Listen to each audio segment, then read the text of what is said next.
So hello everyone. This is the 10th event in our OJS series, and this is the final event.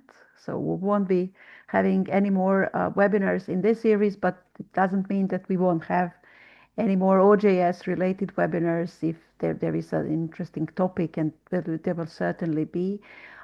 We could hear many interesting stories, use cases, and Irina and I will, when this webinar finishes, we will try to update our guide, and early next year you will probably have an opportunity to see it.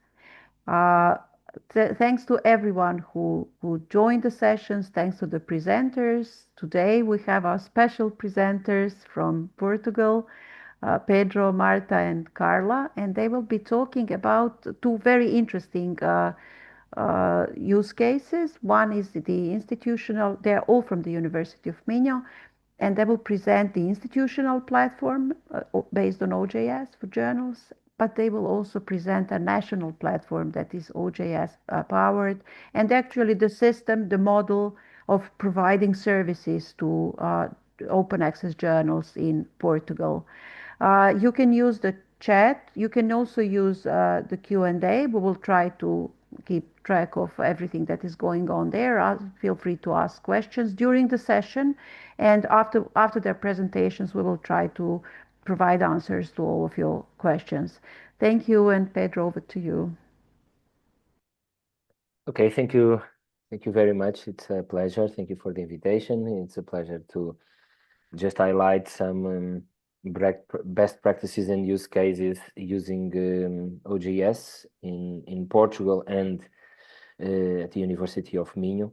So we just want to highlight this, as Milica said, the national initiative that we have to support academic and scientific journals in Portugal, and then of course our institutional academic press, Minho Press, using also OJS and of course with other services. So we want to present PABIN, that is the national initiative, then UMinho Editora, the academic press of University of Minho, and then let's say that we are going to do a kind of choir with three voices, trying to present these two initiatives, highlighting why we choose OJS, and then talk about the editorial workflow, and then a mix between PABIN and UMinho Press to present open science best practices and also use cases. This is so it's not really first PABIN and then UMinho Press, but at the same time highlighting practices and use cases. This is the basic idea. So about PABIN, it's a recent initiative, of course, based on some previous experience under the National Open Access Initiative, mainly based in repositories that we started in 2008. At some point, we decided to start also supporting journals and having an hosting service for journals based on OJS. But based on a national agenda for open science in 2017 and 2018, we start discussing the need to improve the current situation of scientific publishing in Portugal, and we have decided, and there was an opportunity to have some funding for a national initiative, and then Minho coordinated between 2019 and 2021 PABIN initiative, and now then PABIN initiative, PABIN service is part of the portfolio of services provided by FCT, FCCN, the computing center from the national major funder in Portugal, where we provide tools, so an hosting service for based on OJS. We have an help desk service and also a training capacity center. So Pabin is basically running in a clear way since 2020, 21, so we asked journals, and we try every year to open a call to identify around five journals that can be part of our hosting service, benefit from the support and training. And this is what we are doing almost every year, opening a new call, we base it on some criteria to identify well-established journals that need to leverage their level of service to their community and to be part of and to benefit from this service.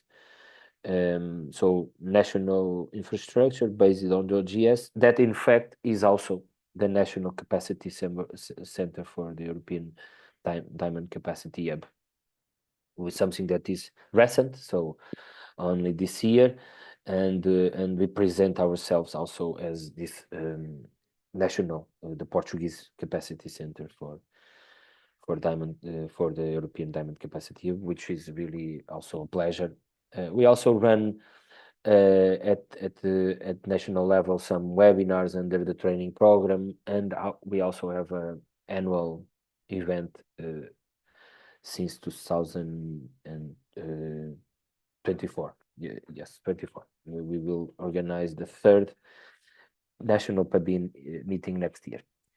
And only looking to our institution, we also have UMinho Editora, that is the academic press of the University of Minho. University of Minho, of course, was already publishing books, mainly books, and also having some departments or research centers or schools also running journals, but only with the creation in 2019 with the academic press, we start to provide a service for the entire university. Book publishing, this is what we are doing. We are almost having the number 100 books published. We will do it soon this year. We also support DOI attribution also to those that want to benefit from this service, providing so those that want to publish reports or other kinds of documents. Of course, by default, we have in the journals and of course in the book publishing DOI attribution, but those that want to have DOI for other kinds of publications, we also provide this service. And the one of also the most important services under this academic press service is the fact that we host academic journals. So this was really something quite important to provide more robustness to the journals, because some of them were completely dependent of external companies, or having just like kind of one IT guy providing support to the journals, and we have this there with the lack of expertise, or with the lack of for example, proper updates and proper security in the service. So we have decided to centralize, have a hosting service that in fact already hosts 20 journals run by different departments, schools, or research centers from our university, which is really good. So it gives a full technical support and training also using OJS. We also have an onboarding sessions to incorporate new journals. We provide direct support and help desk, and of course also individual or group sessions, or also webinars to the entire community. So this is what now Marta, my colleagues Marta and Carla, that are part of the editorial services that we run at the library in Minho, will explain to you and detail based on different workflows, use cases, best practices. So, in fact, these two initiatives are actively promoting Diamond Open Access in Portugal and at the University of Minho. So now I will give the floor to my colleague Marta and Carla to run also the presentation and detail what we want to highlight in terms of best practices and use cases. Feel free to ask questions. Then at the end we will answer. You're seeing the screen, right? Yes, you just need okay. to change to do the Oh, same. okay. Perfect. Okay. Okay, so now I'm going to show you why we chose open journal systems over other platforms that are available. So OJS is an open source software, which allows us to have a complete control and autonomy over the installation that we have. Being an open source software, it also has a strong support of an active community, frequent updates, and to update the software to adapt to best practices. And we are, in fact, an active member of this active community. And the software was developed focusing the editorial workflow that a journal should follow. It is flexible and adaptable.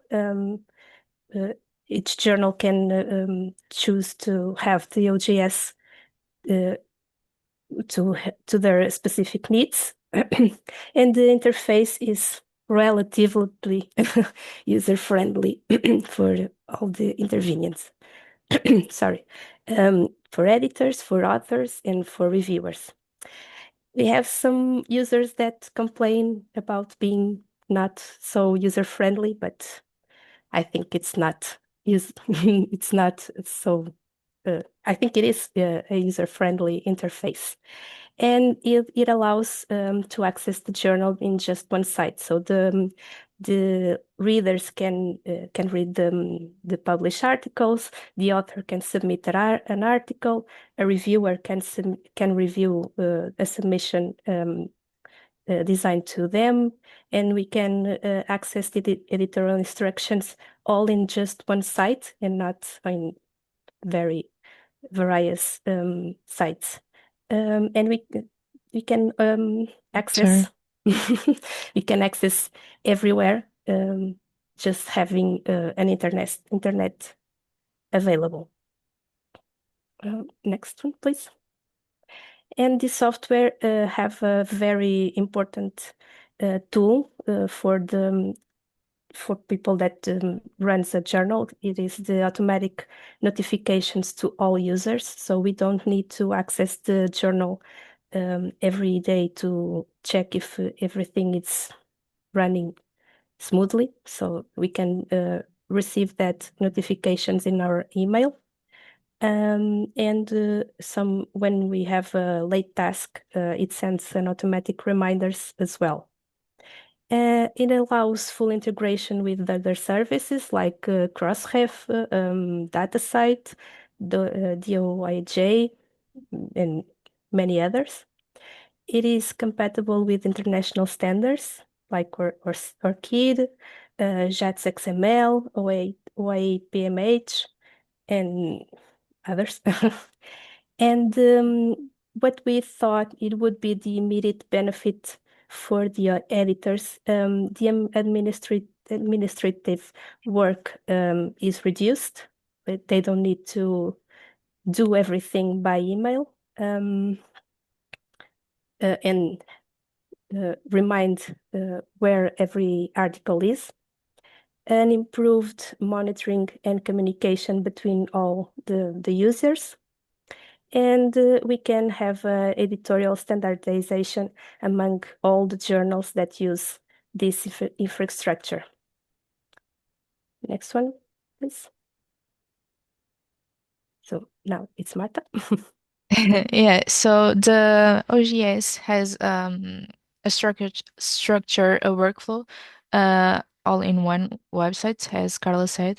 And there's four main stages: the submission, review, copy editing, and production. Um, so the submission, the author submits the article and introduces all the metadata, which helps with the collection for the indexing that the journals have. The review part, if the submission is acceptable to review. The OJS has the possibility to have three three peer reviews: the open, the single blind, and the double blind peer review. And it's very adaptable according to which one the journal uses. They also have deadlines and reminders that are automatic, and the reviewers can send their opinions on very adaptable forms that the journal, the editors, the editorial assistants create. And the platform also facilitates this process because it avoids the exchange of emails, and everything is recorded on the platform, which is very useful because we all know that the editorial team can change a lot throughout the year, so it helps to maintain everything in one place. Then we have the copy editing. Normally, it's used to the proofreading, and there's communication between the editors and the authors, especially to the authors review the final document. And then we have the production, which normally is used to the proof preparation of the PDF, the HTML, or the EPUB. And when everything is approved, the article is scheduled for publication in an issue.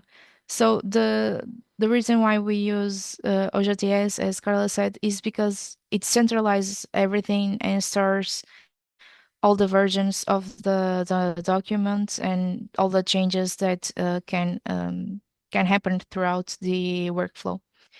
We also have a part of the OJS that is the archives. It's usually used to when the article is declined, when the article is scheduled or published. So the published and scheduled articles, we combine them because it serves almost the same purpose. The scheduled um, is when the article is not really ready to publish, but it's finished and it's waiting for it to be published. And then we have the polished version when it's finally on the main website. And this is when the final metadata has to be completed, and then the DOI is attributed, and it helps the ORCID to automatically assume the publication.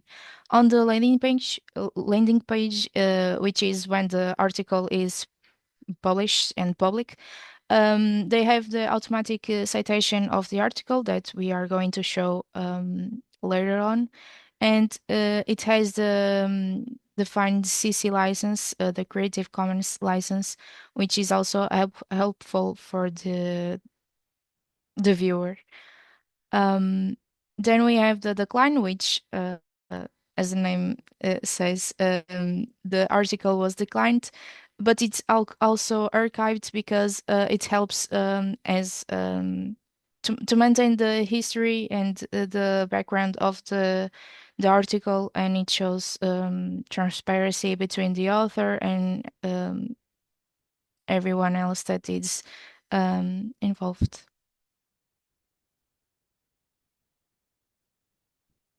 So, what is the open science practices and best practices, editorial best practices that we have in place? We have some examples. There is not every open science or best practice that we have in place, but some examples. Like COPE states, we invite all our journals to have a transparent editorial instructions, and then to be as accessible to all the readers and authors and everyone who wants to check them, like an open access statement, transparent policies about APCs in that the journal has or not. All steps of the workflow stated on the website, and the use of Creative Commons licenses, which one they use, if they use, something like that. And then some open science practices like open peer review. This one is a difficult one to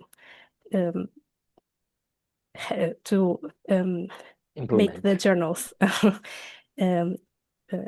to implement. It's and continuous publication, the new publishing formats like JATS XML, and then having them reading as a PDF, an EPUB, or a HTML document, preprints policy, a contributor role taxonomy, the credit taxonomy, and the journal data policy, where the authors can deposit the data sets, and more recently, a policy about using AI that we know it's a very important thing for now. So now some use cases that we have about this practices. In both projects, we have journals with an open access statement, a clear open access statement, as you can see in these two prints, screenshots. So we can actually in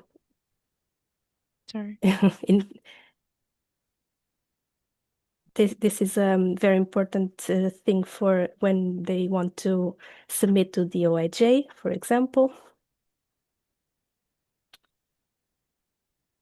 Sorry. Your my computer. My cat was sorry. Your cat wants to present. Yeah, I'm sorry. So next one, please. So transparent policies on APC. So University of Minho Press doesn't have journals collecting APC, so all of them are not collecting from authors any fees for submitting or for publishing, but Pabin has one or two that has, but they are clear how much they are collecting for the authors, like this one, this screenshot that we have here. They have 3 amounts amounts for APCs. So this one is not a Diamond Open Access journal, but almost all of them are. Next one, Marta, please. The workflow that they use is stated on the website. On this screenshot from UMinho Press, we have that we can check that they write them as a 4-point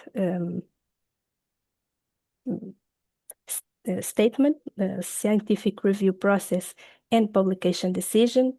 All the readers and authors can read them, and then when submitting can check if the journal is following them. So next one, please, Marta.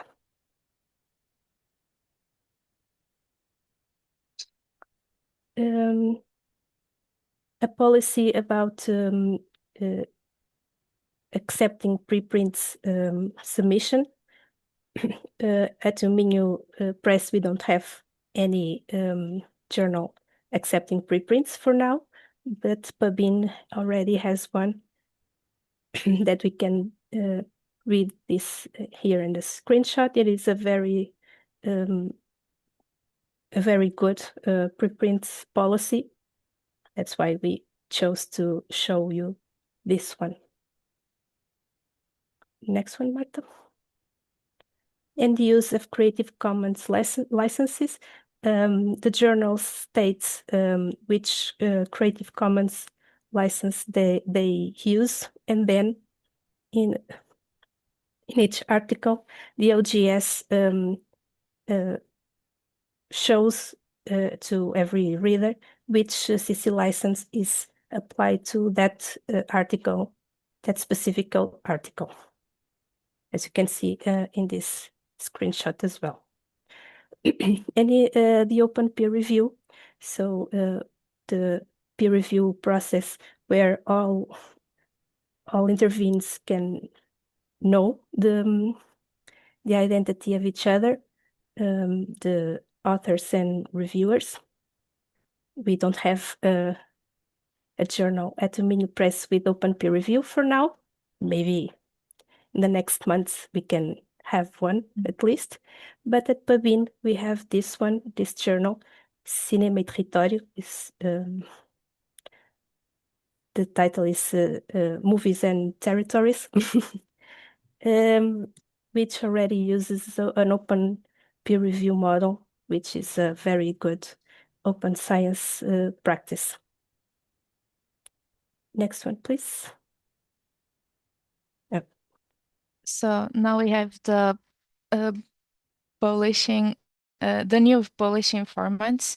As we can see, this journal uses the PDF, EPUB, and HTML, which is good because having various formats helps the leaderboards and the computer to read even better the article.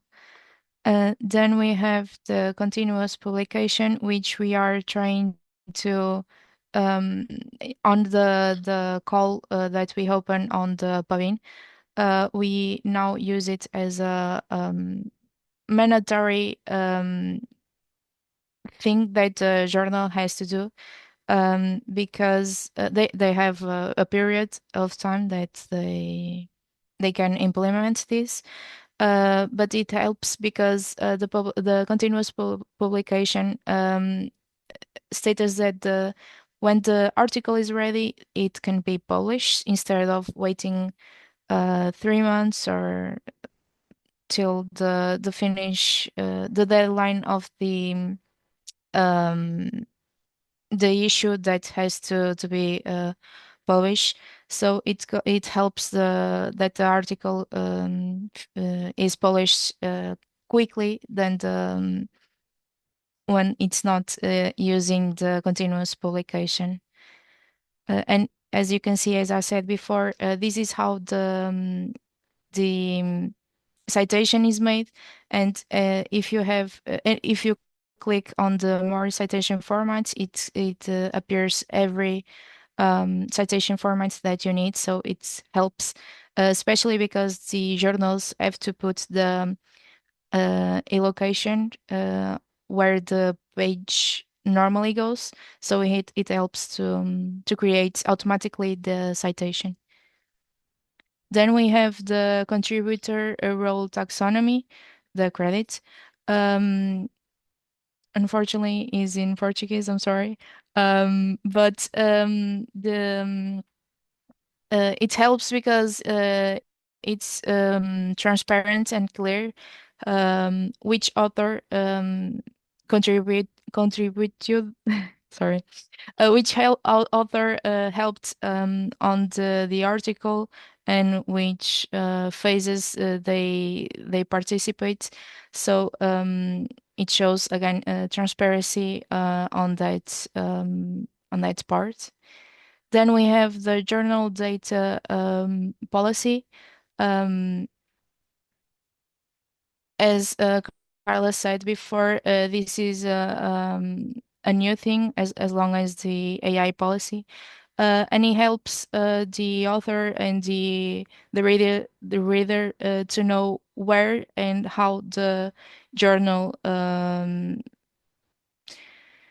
implements the data sharing. They have the two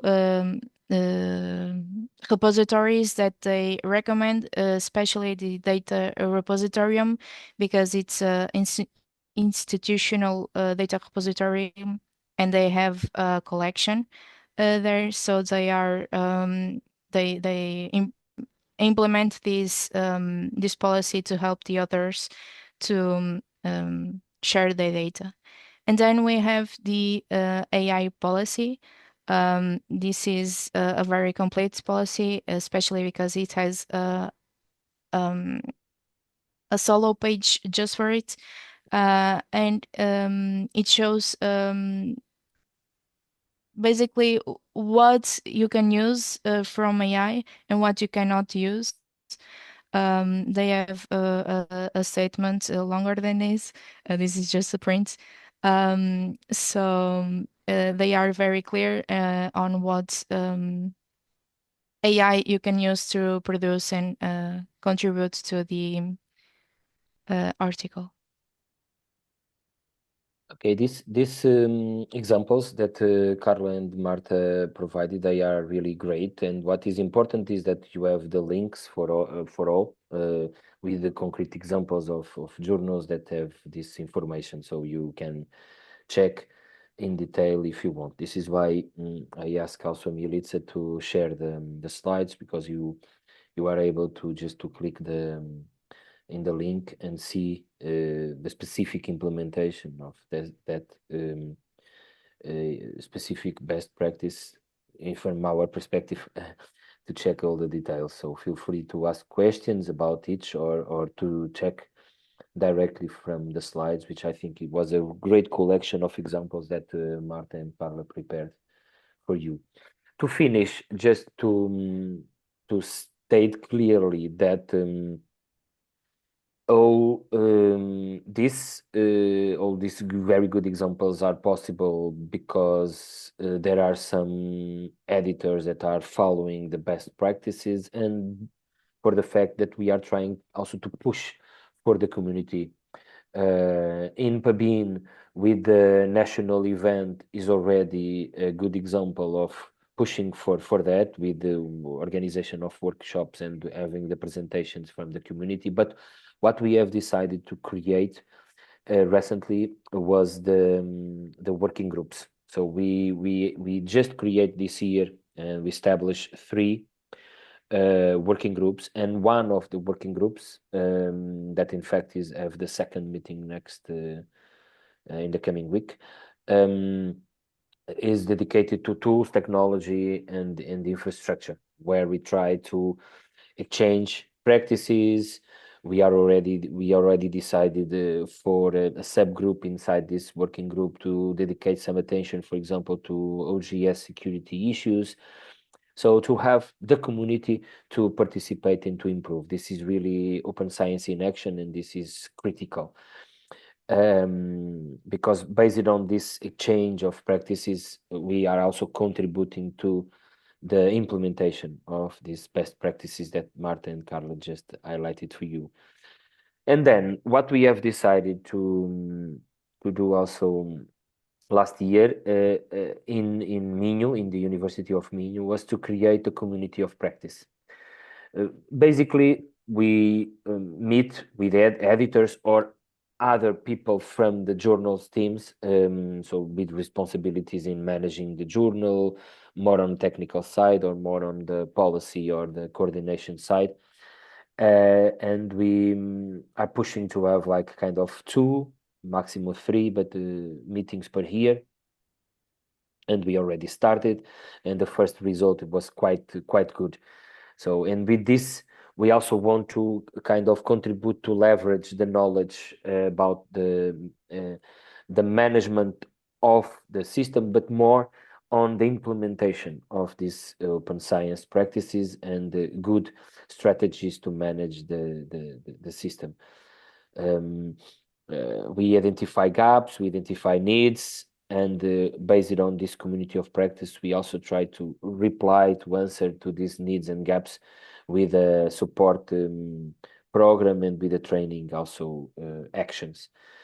These are what we want to highlight to you because we can have a good system like OJS, but then we need to have support and training to use the system. And then in this road map of implementing open science, we also need to have the involvement of the community to push for the proper implementation. So this is what we want to present to you. So to as a conclusion, what is important is that based on this national initiative, we are pushing for a national strategy in terms of improving interoperability and visibility of the Portuguese scientific publications.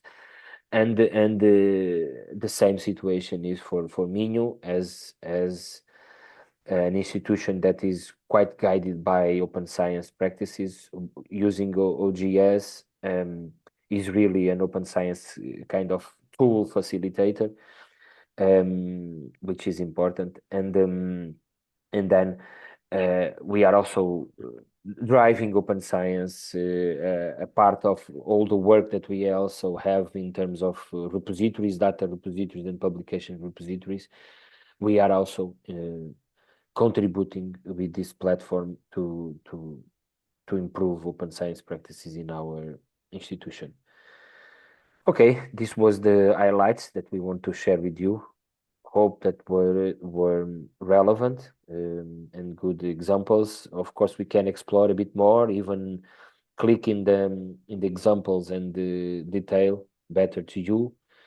The majority of them are in English, but some of them are just in Portuguese. But of course, you can use it. And you have the names here of the people that are in Minho involved in pushing for these 2 initiatives. So the specialists are Carla, Marta, and Susana that can support. Feel free to also to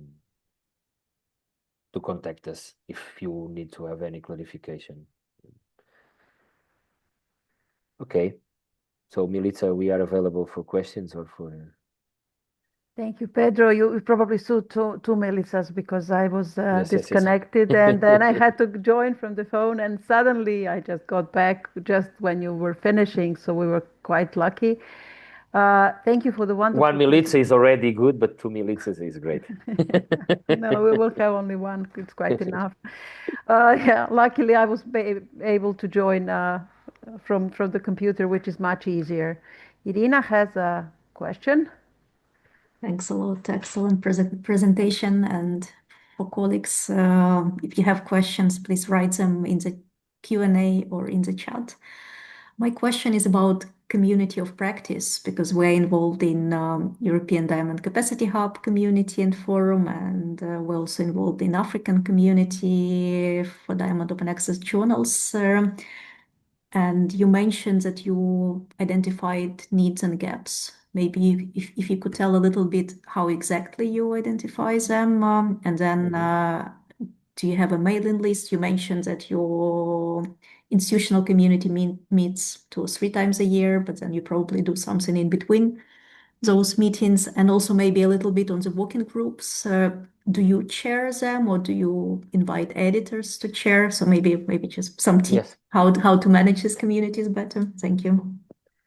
Okay, perfect. I can start, and then Marta can help me with if Marta have the time to open the document with the gaps and needs. So what we did for the community of practice is really just for our institution, for Minho, because we identified that, and I think it's normal for your cases also. There are different levels of knowledge and commitment to the management of journals. So the idea here is that we kind of leverage a bit and you provide support.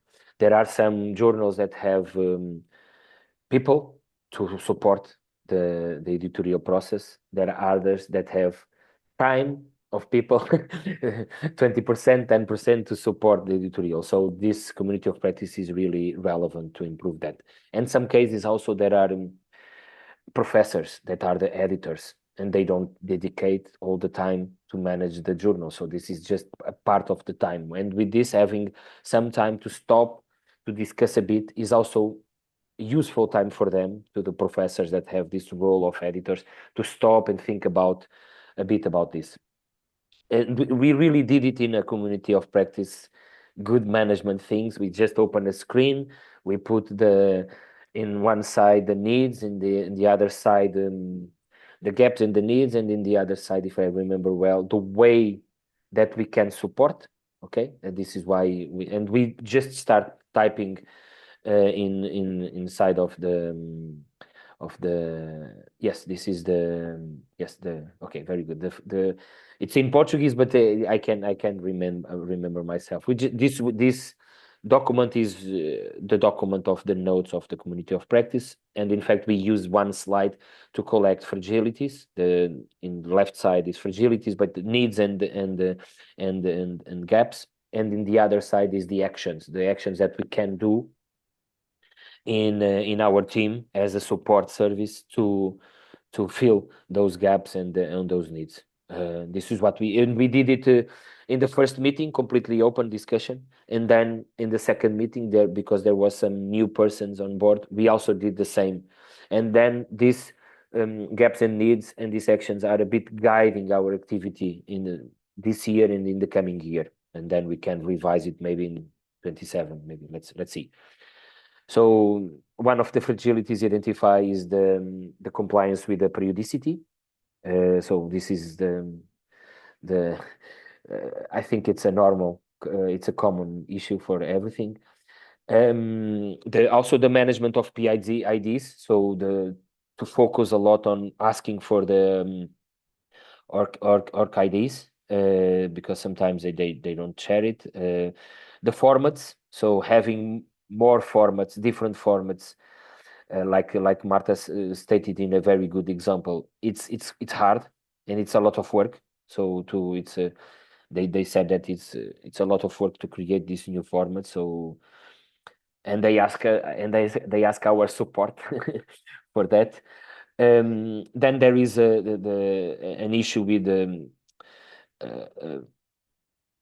the management of the journals is a bit overwhelming for some of the editors. So lots of daily basis tasks, which is hard for them because they are researchers, they are professors, plus editors, and it's a lot. And also some specific problems with some specific formats, like EPUB, for example. So there are other things that, so this is just highlighting some of them. But for example, for the last one, we also identify using European Diamond Capacity Hub as a good source of information. We identify that we need to improve the infrastructure of services that we have for them because of how overwhelmed are the editors with the work and with the daily tasks. We also it's not yet a commitment from our side, but it's fully in our radar to support the preparation of the articles to be published. So because this is done by journals, but they think that if we have a kind of centralized service that could fill the gap of some journals they don't have so many resources to do that, maybe we can jump in and say and do something. We don't have that commitment, but we aim to have. So these are some examples I don't want to highlight. So we really did it in a completely fully open way. and we are fully also transparent in the way that this is affordable for us, this is not affordable, but maybe we can do it in the future. Then, of course, also identifying these needs and gaps, it's a way also for me as a responsible in that to come up to the rector team and to say, we have this, provide us more resources because the community need us. And this is also some evidences of a strategy to improve resources for our services. For the side of, then Marta, if you want to highlight something more, feel free. Then for the Pabin, really just, this is new, the working groups, we just put it as an objective to start this year, and we did it. They are already available in the website. So the website, I think it's only in Portuguese, but of course, if you go to these groups, thematic working groups, we have one dedicated to the practices of open science innovations in scientific publishing, then one dedicated to certification, quality, and so aggregation, indexation, and then the other one about the one that I mentioned, tools, technologies, infrastructure. We just have the first meeting for all. We decided which are the objectives in a fully so in a collective way.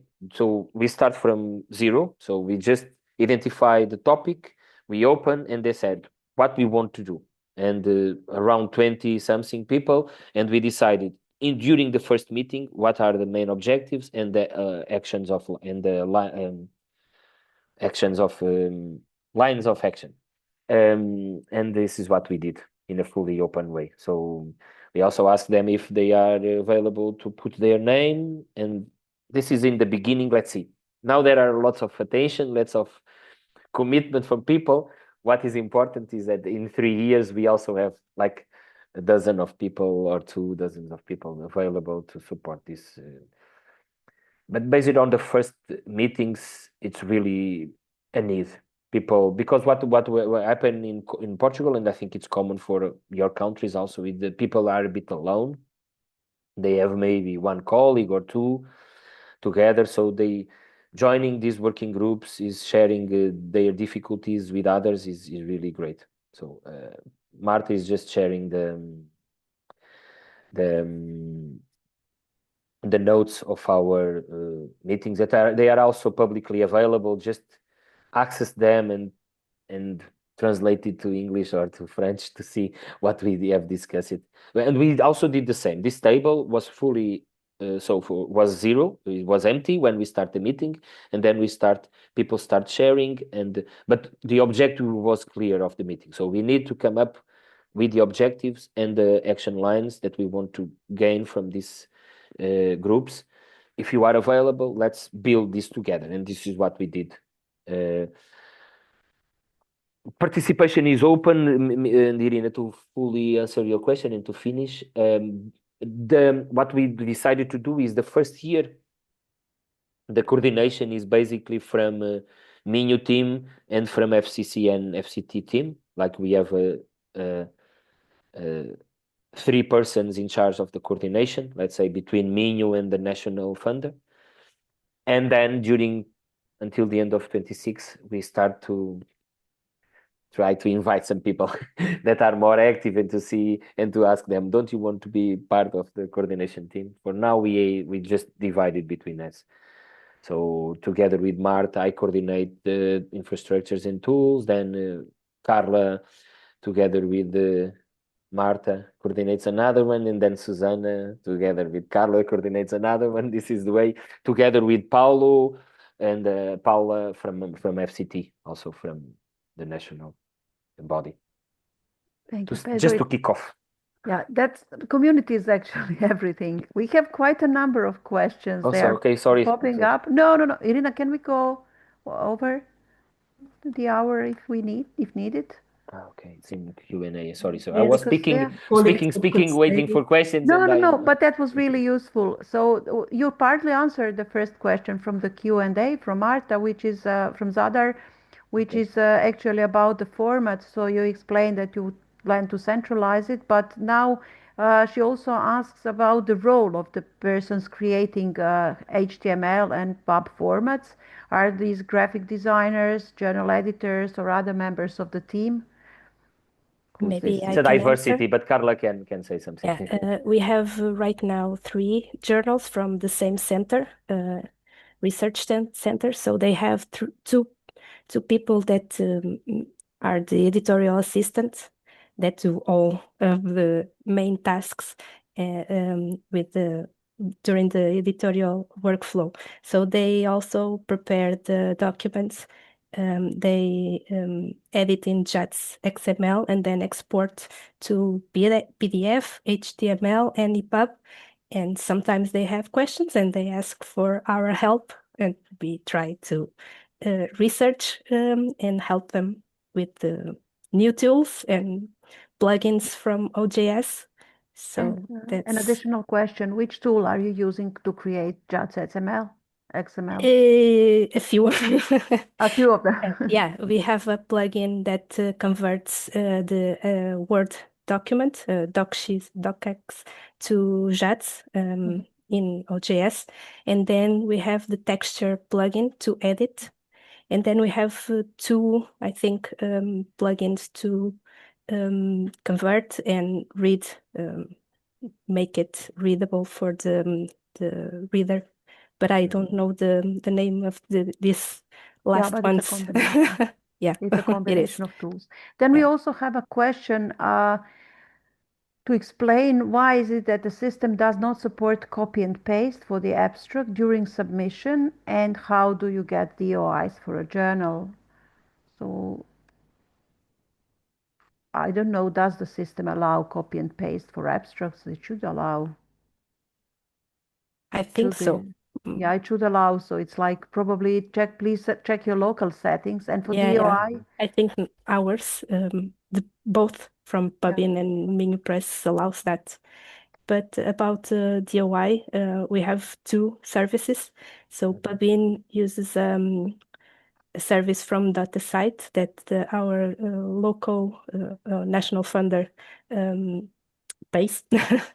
And at UMinho Press, we have a Crossref account that we pay, and we use to give a DOI for every article and every book and every chapter, because we also publish books and chapters. and why did the funder decided to support DataSite and not Crossref, if I Yes. may? Yeah. I can jump in here because, in fact, Minho did the study for the funder to decide for that business model. So we started early in Minho. This is why we have Crossref and we keep. But then at the national level, for the ecosystem, scientific ecosystem, not only for the journals, okay, for also for research data and for other working in publication repository, we start to design a strategy, and at the end we said that the best approach in terms of business model, in terms of financial sustainability, was to have a national member of dataset, and then to provide the registration of DOIs for the entire ecosystem of scientific institutions. So, of course, the institution to benefit from DOI's registration need to be part of the scientific system. They need to sign a memorandum of understanding with the national service provider and then start benefiting from DOIs. And then they can register tool by tool. If they have, imagine that they have a journal and a data repository, they can register both, and then they benefit from this service. It's really a service not specifically for the academic presses, but for the entire ecosystem. Oh, that's an interesting story. Then we have a question that I guess is for EIFL, whether we could organize a webinar related to website editing with some useful guidelines. Well, we would probably need a series of webinars. It's not just one. What we can do within our national capacity centers, and also you can find interesting stuff on EDCH that was presented. There is training about. It depends. The website editing, it depends on the platform. So I think that we could try to develop locally. Then there is another question about the DDH, Diamond Discovery Hub, whether you are using a DDH plugin for OJS to transfer the journal information to DDH. If you are already there, because DDH is your Yes. like the service in the making. Soon, yeah. We will be there. Not We will yet. be there. Yes, Not it's yet, in our yeah. radar. Everything Yeah. is on our radar. We start with the forum, the training. We start to push a lot for the dissemination in Portugal, and step by step we need to do it. As you see, to manage an academic press service and a national institution, we need really to have an activity plan. The resources are not are great, like Marta, Carla, and Susanna, but they are not sufficient to cover all the work. So we step by step we will do it. Yes. Thank you for the question. Yes. Thank Yes, you for the and questions, and this suggestion to a website, the templates and design is really great suggestion. This is a need from OJS users since the beginning. I think it's improving a lot all the new versions, but I think it's a good suggestion. But I think it's Milica, your reply is what makes sense, I think. yeah, we are yet to hear about DDH. Unfortunately I don't see all the question. I registered that there was a question about peer review from Jadranka, but I don't see it anymore in my chat. I don't know why. I don't So if see it anybody, either. yeah, I think Jadranka asked about experiences with open peer review, but I think you mentioned that you don't have them at your university. Yeah. There is one journal on the national level. I don't know if you heard from them about their experiences. Maybe Yes, we it's can too early. can just share one or two things. Yes, Mhm. because we are in Yes. discussions, and this is an issue. So continuous publication and open peer review are the ones that we are pushing. We discussing in all the meetings. Continuous publication is something that we are convincing people, because they are realizing that they reduce the effort and the level of being nervous to publish things. About open peer review, Carla and Marta, do you remember something that is relevant from the discussions? Open peer review is something very hard to convince right now, for now. Maybe pushing, we can sometime convince someone. I don't think the researchers are there yet to accept open peer review. So we are doing open peer review at the book publishing at UMinho Press, but journals we didn't convince yet anyone for now. Yeah. Can I ask? Sorry. Sorry.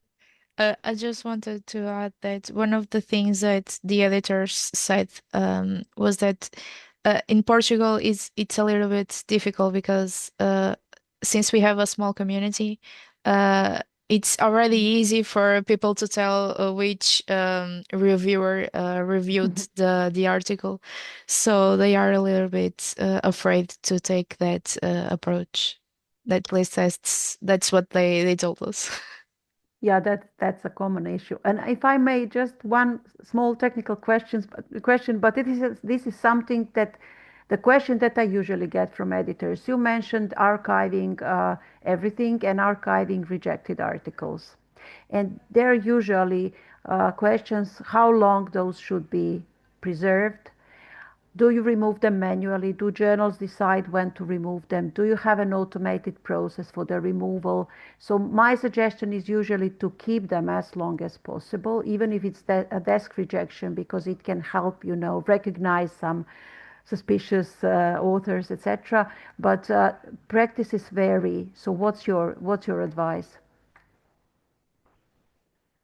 Yes, we are keeping for We now. keep everything, and we suggest to editors to keep everything as a record. Yes, it's something that we need to improve a bit, the preservation policy. We are step by step. As you see, of course, we are quite well experienced, and we are doing this work for long years, but the academic press just started less than 10 years ago, apart from and it's a challenge also to really to preserve and proper organize everything around book editorial process, but we need to find good ways to have a proper policy for preservation. We did it for research data because it was more critical, the preservation policy, and we are now trying to have the different policies together. We have good practices in terms of preservation, but we don't have a strong good policy. So the policy then we are using rely the on KPPN plugin from OJS, just that, which is a free use. But this is for published articles. Basically, you need to have a good backup policy also for the archive. We tackled so many issues. I don't see any more questions. Thank you very much. For me, it was maybe one more question, organizational one. Your university press, is it part of the library, or is it an independent unit where library contributes, but also some other units? Because I'm also curious about that. The university press is at the rectory, run by the rectory, which has a director and editorial board. But the services are provided by the library to the press. And by default, the director or someone nominated by the library is part of the board of the UMinho Press. But it's good. It's a good governance model. I think is the best thing is because the director is nominated by the rector, then the people are selected from that board, and then they have a service to provide the tools and the infrastructure. That is part of the decision-making process. I think it's a very good model. We are happy to have it. I don't want to have the academic press inside the governance of the library. I prefer it to have it under the rector, and then to have a service to provide support. It's good. Eloy Rodriguez is the member of the board. Carla, Marta, they are part. Carla is since the beginning part of the meetings. We schedule the meeting. We have a meeting this week, true? We have a meeting this week. Yeah, on Friday. On Friday, so we have. Board. So it's a natural process. So between the rector, the director, and the service provider, let's say. Yeah, I also think it's an excellent model. Thanks a lot for sharing it. And thanks a lot for staying over time with us. But that was very useful and very, very good ending for the series. It was not because of our long presentation, it's because of the interest of questions. Exactly. And there are still some questions, but they are quite generic, and I think we'll excuse ourselves. Feel free to send us by email that you can. Yes, if there are contacts in the presentation and the websites cited, so colleagues, feel free. We love questions, and our colleagues from Portugal also love questions.